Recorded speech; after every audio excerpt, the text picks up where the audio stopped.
I came to Taiga Station 7 to monitor seismic activity, not ghosts, not the whispers that coil through boreal forests when the wind dies and the cold becomes absolute. I came for data, for clean readings from geophones buried deep in permafrost, for documentation of tectonic shifts along the ancient fault lines crisscrossing this forgotten corner of Arkhangelsk Oblast. My reasons were practical, my equipment precise. A seismograph humming softly in the corner, calibrated to detect tremors smaller than a falling pine cone, a satellite uplink that crackled with static more often than it carried voice, a logbook filled with timestamps and waveforms and the careful notations of a man who believes in measurable reality. I am a geophysicist, a rationalist. I trust what instruments record, not what the mind conjures in isolation. I came here because the silence appealed to me, not the absence of sound, but the absence of demand. No emails, no meetings, no voices asking things of me. Just the slow pulse of the earth beneath layers of ice and time. But the forest doesn't care what you came for. It only cares if you're quiet enough to hear it watching. My cabin sits 200 miles north of Arkhangelsk, accessible only by helicopter in summer and by snowcat in the brief window between thaw and deep freeze. Just me, a cast iron wood stove that breathes heat in rhythmic pulses, and 3 million square miles of pine, snow, and silence stretching toward the Arctic Ocean. Winter lasts 9 months here. The sun barely rises above the horizon in December, just a faint salmon smear along the southern tree line that lasts 90 minutes before surrendering to violet twilight. The cold doesn't bite here, it seeps.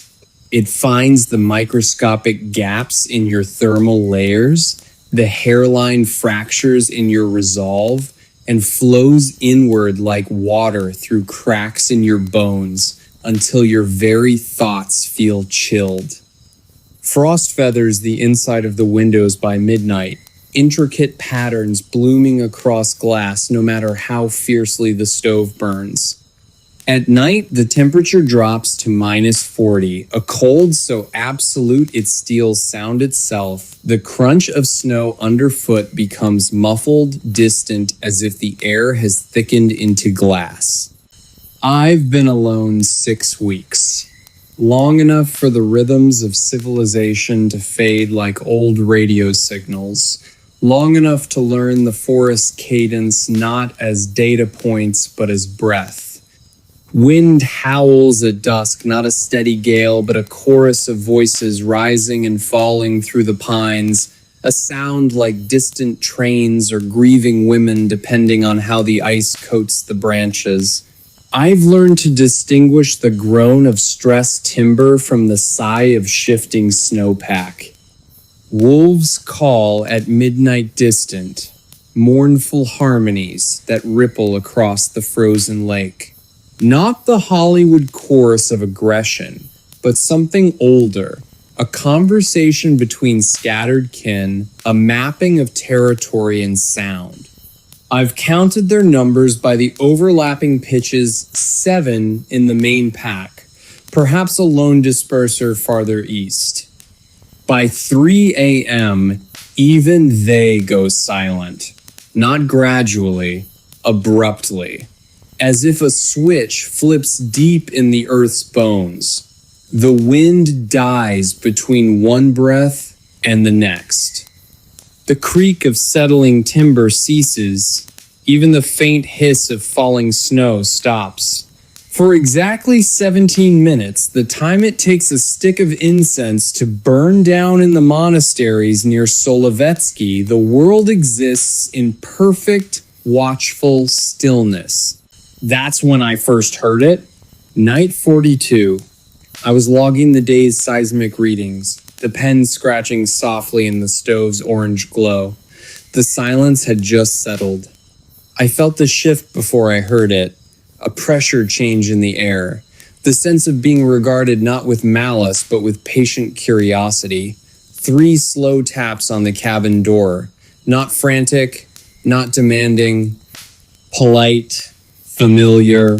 Exactly the rhythm my old partner Sergey used to knock before entering my office back in Moscow. 3 deliberate raps with the knuckles of his right hand, always the same tempo, a habit born from years of entering rooms where people were concentrating. I froze, pen hovering above the page. Sergey died 3 years ago in a gas explosion near Novosibirsk. I attended the funeral in a downpour that felt like the sky mourning with us. I opened the door slowly, rifle within reach, but not in hand. Nothing. Just snow falling straight down in perfect vertical lines, undisturbed by wind, illuminated in the beam of my headlamp like a curtain of diamonds. The taiga stood black and immense beyond the circle of light. Pines wearing thick mantles of white, their branches bowed under the weight of winter. But on the wooden step, a single boot print, size 10, my size. The tread pattern matched my Sorels exactly, diamond-shaped lugs worn smooth at the ball of the foot from years of pacing. And in the center of the print, where snow should have collected, lay a small pile of dry leaves, oak leaves, curled and brittle, their edges browned by autumn sun. Impossible. No deciduous trees within 5 miles. The nearest oak grove was a day's hike south, and those leaves would have been buried under 2 meters of snow by now. These were dry, fragile, as if plucked from a branch yesterday. That night, unable to sleep, I checked my thermos before bed. I'd left it inside on the shelf above the stove, empty after my last cup of tea at 21. Now it sat centered on the rough-hewn table, cap screwed tight, still radiating warmth through the metal casing. I unscrewed it slowly, full of hot black tea, just how I make it. 2 bags, steeped 4 minutes exactly, no sugar, a single drop of lemon juice squeezed from the plastic bottle I'd brought in October. Steam rose in a steady plume, vanishing into the cold air near the ceiling. I didn't drink it. Poured it carefully into the wash basin, watching the dark liquid swirl down the drain. The scent lingered for hours, Borodinsky tea, the brand I'd packed by the kilo, the one my babushka used to brew in her dacha outside Smolensk. Next morning, my logbook lay open on the table. I'd closed it the night before, tucked beneath the seismograph printouts. Now it rested precisely centered on the wood grain, weighted by a smooth river stone I kept on the windowsill, a souvenir from the northern Divina. Open to yesterday's entry. Minor tremor, 417 local, magnitude 1.2, origin, 15 kilometers NE, likely ice shift on lake surface, weather, clear, 38C. Below it in my handwriting, same blue ink, same slight rightward slant, I developed copying geological surveys as a student a new line. He's learning your habits. Don't let him learn your fear. I never wrote that. But the pen pressure on the downstrokes, the way the tail of the Y curled upward, mine. Uncannily, impossibly mine. I ran my fingers over the letters. The ink was dry, hours old. Yet the page smelled faintly of pine resin and cold earth. 2 days later, needing to check the perimeter fence for snow damage, I pulled on my parka and stepped into the blinding white. The fence, a simple strand of wire, Meant more to mark territory than keep anything out. Ran 50 meters to the generator shed where the solar batteries and fuel tanks huddled against the elements. Halfway there, I saw them. Fresh tracks leading from the tree line to the shed door. My boots, my stride 83 centimeters between heel strikes, a gait I'd measured during army training decades ago. The prints were perfect, down to the slight outward rotation of my left foot from an old ankle injury. But they stopped at the shed door. No return path, no scuff marks suggesting a turn. Just a single set of footprints ending abruptly at the threshold as if the walker had simply ceased to exist upon reaching the door. Inside the shed, the generator was off. Not broken, not out of fuel, manually switched off at the main breaker, the heavy toggle I only touched during maintenance. And on the control panel, resting against the red emergency stop button, a single sprig of pine, 5 needles bound in the Siberian cluster pattern, fresh, green, vibrant against the steel gray panel. Impossible in deep winter when every living thing sleeps beneath snow and ice. I touched the needles. They were supple, resinous, as if clipped from a living branch moments before. Last night I woke to whispering. Not from the radio, not from the wind finding a crack in the chinking. From the woods themselves, a voice carried on air, so still it shouldn't carry sound at all. Not Russian, not English, just my voice. The exact timbre, the slight rasp from a childhood bout of croup, the cadence I use when speaking to myself while working. Murmuring from the darkness between the pines. You don't need to leave. The forest will keep you. It has kept others. It will keep you well. I grabbed my rifle, chambered around with practiced ease, and stepped outside into the killing cold. The snow was untouched for 50 meters in every direction, virgin white under the weak starlight. Not a single disturbance, except for one set of footprints, mine leading from the cabin door into the trees. The stride perfect, the depth consistent with my weight. They vanished into the black wall of pines 200 meters out, where the shadows swallowed all detail. I didn't follow, didn't call out, just stood there until my eyelashes frosted shut, knowing with a certainty that bypassed reason.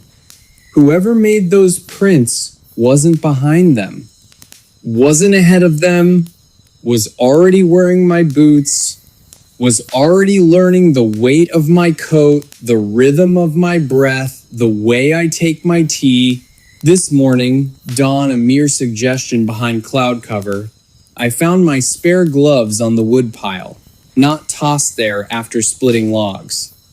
Neatly folded one inside the other the way my mother taught me to store things properly. And beside them, pressed deep into the crusted snow, a pair of bare footprints, narrow, arched. Toes splayed slightly as if accustomed to earth rather than leather. Leading from the tree line directly to my door, stopping where my own prints should have begun. I didn't go inside, just stood there, breath fogging in slow pulses, listening past the thump of my own heart. From within the cabin, a kettle whistled, the thin, reedy sound of boiling water reaching its crescendo. Then stopped. Not with a clatter of being lifted from the stove, not with the hiss of water hitting hot iron, but with a gentle click, the precise sound of the stove's trivet being lifted and set aside carefully, the way I do, always, because my babushka said, a rushed hand invites accidents. I left my pack by the door. My satellite radio, too, the one I'd planned to use tomorrow to call base and request early extraction. They simply weren't necessary anymore. But my cup remains on the windowsill where I left it yesterday afternoon. Ceramic, chipped at the rim from a fall in the Moscow metro years ago. Steam curling in delicate spirals against the frost-veined glass. Black tea, no sugar, a single drop of lemon. I didn't make it, didn't fill the kettle, didn't measure the leaves, but I'll drink it because the one who left it, whether forest spirit or the quiet truth I've spent a lifetime outrunning, knows I'm tired of being alone. Knows that 6 weeks of silence has worn me down to the bone, that the memory of Sergei's laugh has faded until only the shape of his absence remains, that sometimes a man in the deep taiga would trade every rational explanation for the simple comfort of a cup made by hands that understand his habits. If you find this journal, don't come looking. Don't send search parties with snowcats and thermal imagers. Don't speak my name aloud in these woods unless you're prepared to hear it answered in your own voice. Just leave a pine sprig on the cabin step. 5 needles if you can find them. Lay it gently, stem pointing north the way hunters leave offerings for Leshy, the forest guardian of old tales. Then walk away without looking back, without listening for footsteps behind you. And if you hear a man humming an old Soviet work song from the tree line, the one about building dams on the Angara River, the melody my father sang while fixing cars in our garage, don't answer, don't call out, don't raise your rifle. Walk slower. Make space in your awareness. Let the song pass through you like wind through pines. He's not lost. He's home. I set down the journal. The stove's fire dies not with a crackle but a sigh, embers collapsing into ash without heat. I don't reach for more wood. Light is no longer necessary here. I can see perfectly in the dark now, not with eyes, but with the forest's awareness. The snow parts before me without crunch. The pines bow slightly as I pass, their branches releasing small clouds of powder like blessings. I lift the cup. The tea is still warm. I drink slowly. Tasting not bitterness, but belonging the mineral depth of northern springs, the patience of permafrost, the quiet joy of roots drinking deep beneath frozen soil.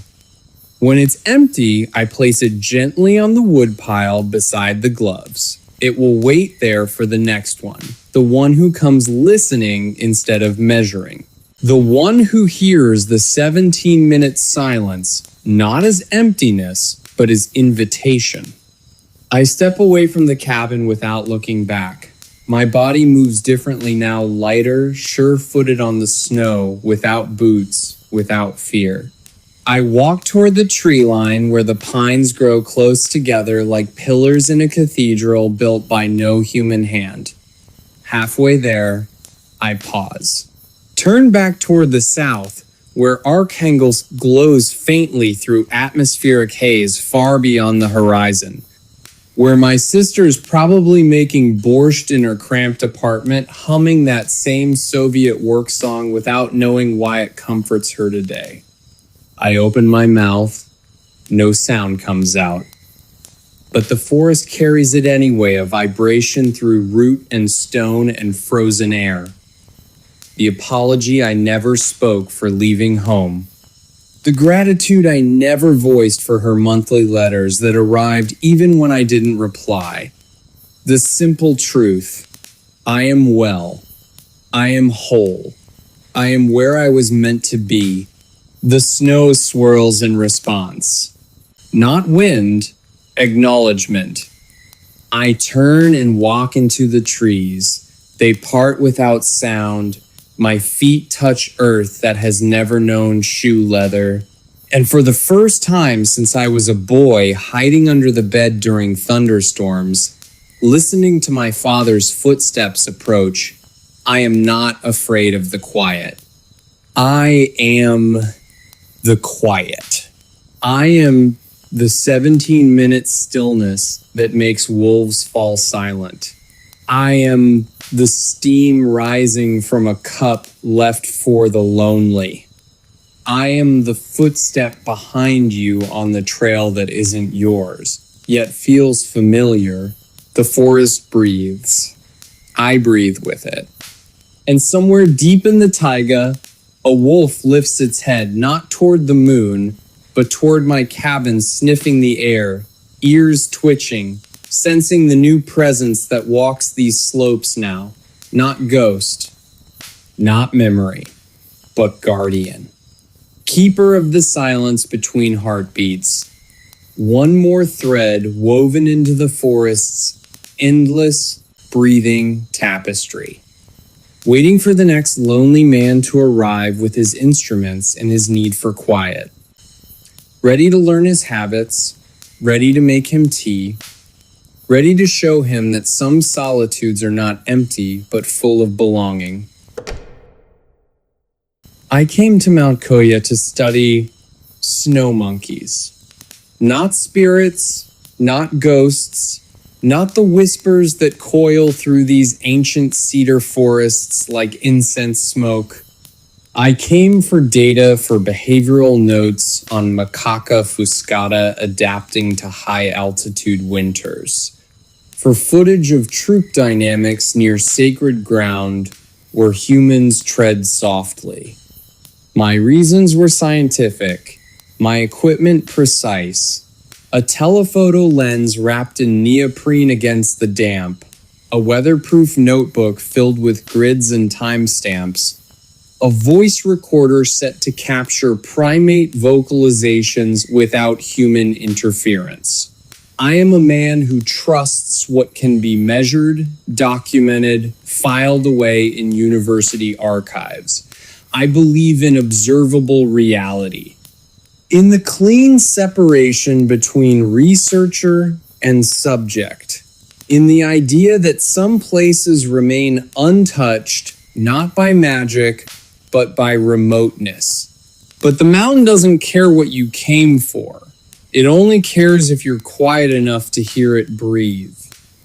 My cabin sits deep in Wakayama Prefecture, nestled in a fold of the Kii Peninsula, where ancient cedar trees grow so tall they swallow the sky whole.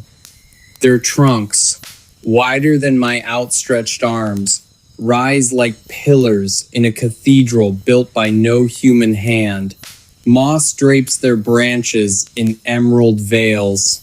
Roots twist across the forest floor in serpentine patterns, smooth from centuries of rain and unseen footsteps. Mist clings to the slopes year-round, not the gentle fog of coastal towns, but a thick, cold exhalation that seeps into your bones and lingers for days. It smells of wet bark, decaying needles, and faintly, always faintly, of incense drifting from Kongobuji Temple miles away. A scent of sandalwood and old prayers carried on currents no weather vane can measure.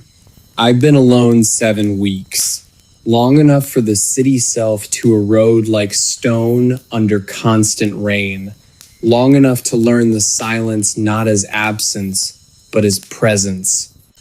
Monkeys chatter at dawn sharp, barks and coos as troops reassemble after night's dispersal, juveniles wrestling in thermal pools while elders groom with deliberate patience.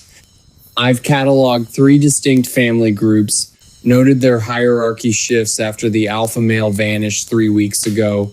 None of them vocalize after sunset. That was my first clue, that something here operates by rules, no field guide documents. Wind sighs through prayer flags by noon, tattered strips of cloth strung between cedars by pilgrims, each flutter a whispered sutra, each frayed edge a prayer worn thin by devotion. The sound isn't random. It has rhythm, cadence. Sometimes it almost forms words in languages I don't know but feel in my teeth. At dusk, everything stops. Not gradually, abruptly, as if the mountain draws a single, deep breath and holds it. The monkeys fall silent mid-groom. The wind dies between one rustle and the next. Even the crows that nest in the high branches cease their raucous calls, becoming black silhouettes against fading light. For exactly 3 minutes, the time it takes a stick of incense to burn down the world exists in perfect stillness. That's when I first saw him. Day 34. I was boiling water over a hexamine stove, steam rising in a thin column that the mist swallowed within inches. The silence had just settled. I felt the shift in the air before I saw him, a cooling along my spine. The sense of being regarded not with threat, but with ancient patience. At the edge of the clearing, where ferns gave way to deeper shadow, stood an old man in tattered monk's robes, the color of dried blood, barefoot on the damp earth. Face shadowed by a wide straw hat worn smooth by rain and time, he didn't speak, didn't move, just watched me perform this mundane ritual, boiling water, measuring tea leaves, waiting for the clock to tick past the mountain's breath hold. I bowed slightly the way I'd seen pilgrims do, near stone shrines along the trail, hands pressed together not in prayer but in acknowledgement, not worship, recognition. He vanished like mist burning off at sunrise. Not with a flicker or fade, simply ceased to occupy space, as if he'd been a trick of light and shadow all along. But the air where he'd stood remained cold long after, and the steam from my pot bent away from that spot as if repelled by invisible breath. That night, I found my thermos outside the door. I'd left it inside, empty, beside my sleeping mat after the last sip of coffee. Now it sat centered on the wooden step, cap screwed on tight, still warm to the touch.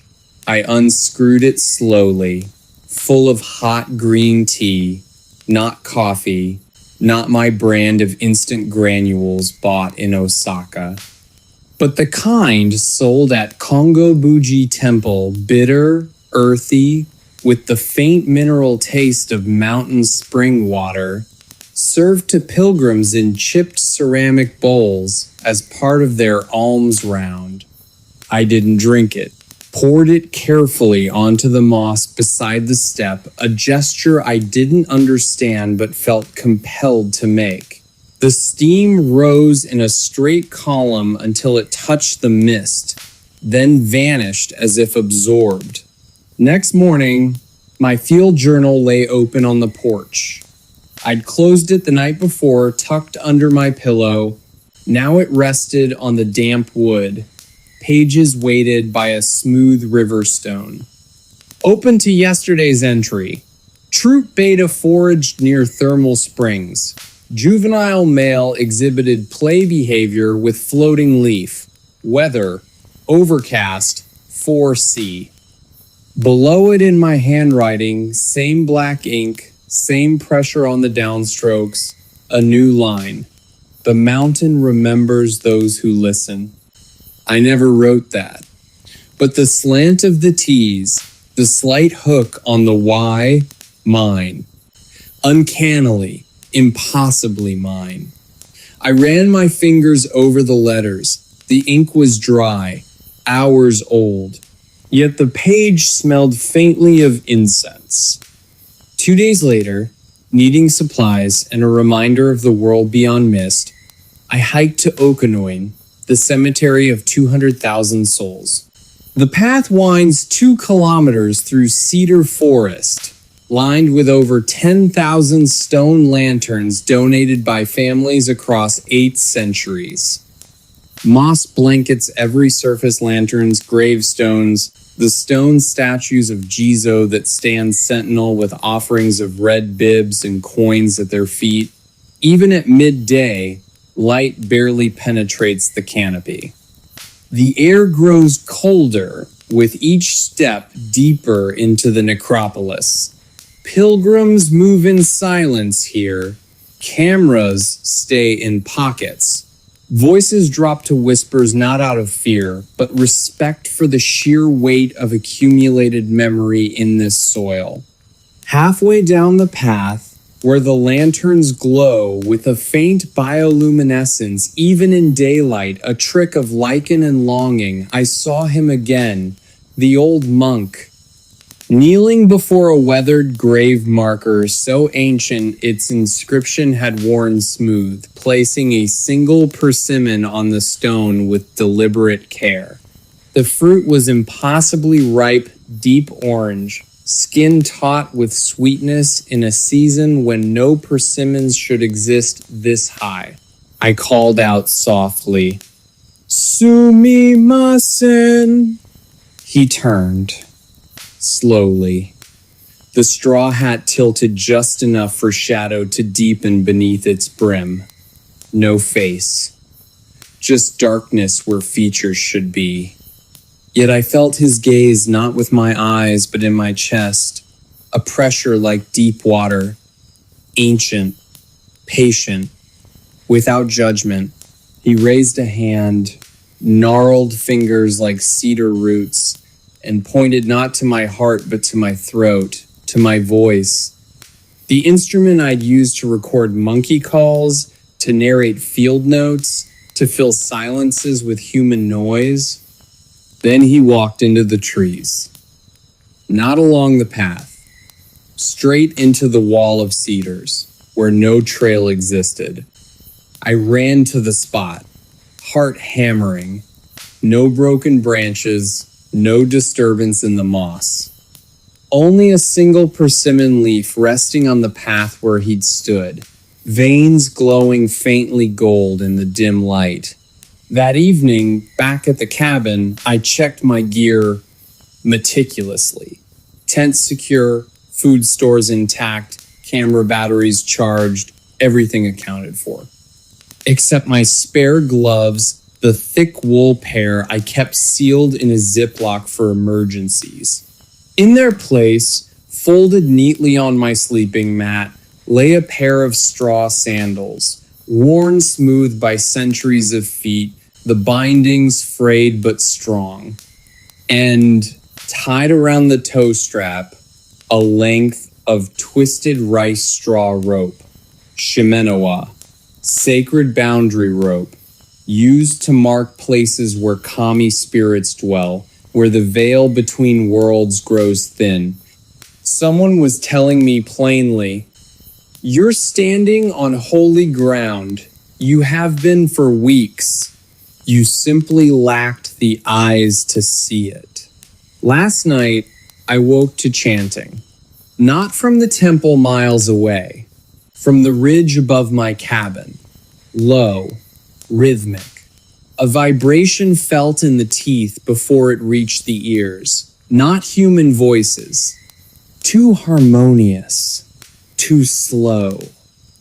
Like stones grinding deep in the earth's bones, like roots stretching through soil in real time, I grabbed my headlamp, stepped outside into cold so sharp it burned the lungs. The beam cut through mist, catching movement between the cedars. Figures in monks' robes, walking single file up the mountain slope. Silent, barefoot, heads bowed as if carrying immense weight. Pilgrims? Monks from the training halls? But their robes were rotting threads unraveling into mist, sleeves hanging in tatters. Their skin the color of wet bark, stretched taut over bones that seemed both human and not, and their feet didn't bend at the arch when they stepped. Moved with a fluid rigidity, as if walking on roots rather than limbs. Gyuki, the silent monks of Koyasan spirits of ascetics who vanished into the mist centuries ago during Sokushinbutsu rituals, still walking their eternal path of purification. Legends say they neither eat nor sleep, but walk until their bodies become one with the mountain's breath. One turned, as I stood frozen, looked at me, not with eyes. I saw no eyes beneath the hat's shadow, but with a presence that emptied my lungs of air, held out a cup, ceramic, chipped at the rim exactly where mine was chipped from when I dropped it on granite in the Rockies years ago. Inside green tea, steaming in the freezing air. The scent unmistakable. Kongobuji Temple blend. Bitter and sacred. I didn't take it. Didn't reach. But I didn't run. Didn't retreat into the cabin and bar the door. Because part of me, the part that had come here seeking silence beneath the noise of modern life, knew. They weren't here to harm me. They were here to invite me. To join the still ones who walk the mountain forever, neither dead nor alive, just present. Keepers of the breath hold. Guardians of the space between heartbeats.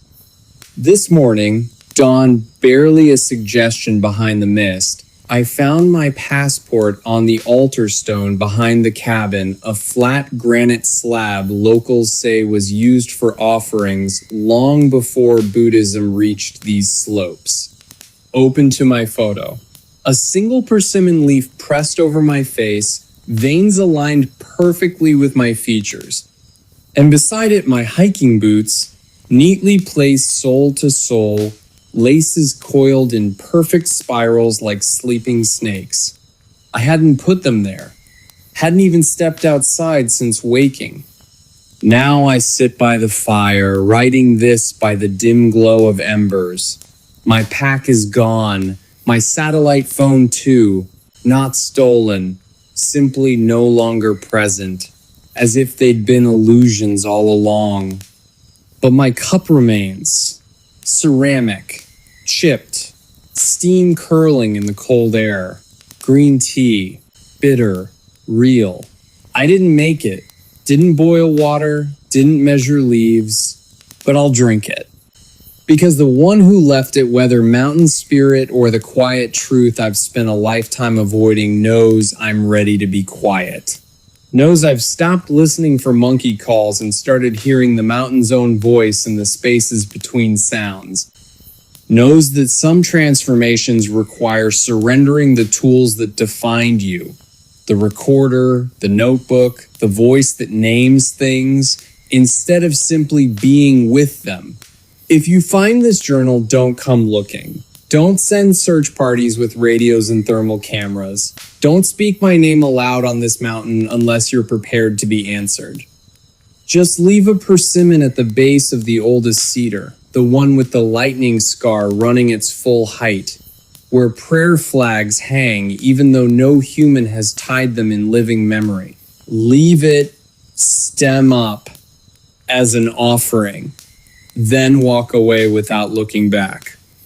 And if you hear footsteps behind you on the trail, not the crunch of boots on gravel, but the soft whisper of bare feet on moss, don't turn, don't call out. Walk slower, make space. Let them pass. They're not lost. They're home. I set down the journal. The fire dies not with a crackle but a sigh, embers fading to ash without heat. I don't reach for more wood. Light is no longer necessary here. I can see perfectly in the dark now, not with eyes but with the mountain's awareness. The mist parts before me without wind. The cedars bow slightly as I pass. I lift the cup. The tea is still warm. I drink slowly, tasting not bitterness, but belonging the mineral depth of mountain springs, the patience of stone, the quiet joy of roots drinking deep. When it's empty, I place it gently on the altar stone beside the passport. It will wait there for the next one, the one who comes listening instead of recording, the one who hears the 3-minute silence not as emptiness but as invitation. I stand. My body moves differently now, lighter, sure-footed on the rocky slope without boots, without fear. I walk toward the ridge where the mist is thickest, where the cedars grow close together like pillars in a temple without walls. Halfway there, I pause, turn back toward the valley where Osaka glows faintly through cloud layers far below, where my sister is probably making breakfast, humming a tune she learned from our grandmother, unaware that the silence between her notes now carries my presence. I open my mouth. No sound comes out, but the mountain carries it anyway, a vibration through root and stone and air, the apology I never spoke for leaving home. The gratitude I never voiced for her letters that arrived monthly even when I didn't reply. The simple truth, I am well, I am whole, I am where I was meant to be. The mist swirls in response, not wind, acknowledgement. I turn and walk into the trees. They part without sound. My feet touch earth that has never known shoe leather. And for the first time since I was a boy, hiding under the bed during thunderstorms, listening to my mother's footsteps approach, I am not afraid of the quiet. I am the quiet. I am the breath hold at dusk that makes monkeys fall silent. I am the steam rising from a cup left for pilgrims who've forgotten why they climb. I am the footstep behind you, on the trail that isn't yours, yet feels familiar. The mountain breathes. I breathe with it. And somewhere in the cedar forest, a snow monkey begins to groom not its troop mate, but the air beside it as if tending to an invisible companion. As if sensing the new presence that walks these slopes now. Not ghost, not memory, but guardian. Keeper of the silence. One more thread woven into the mountain's endless breathing tapestry,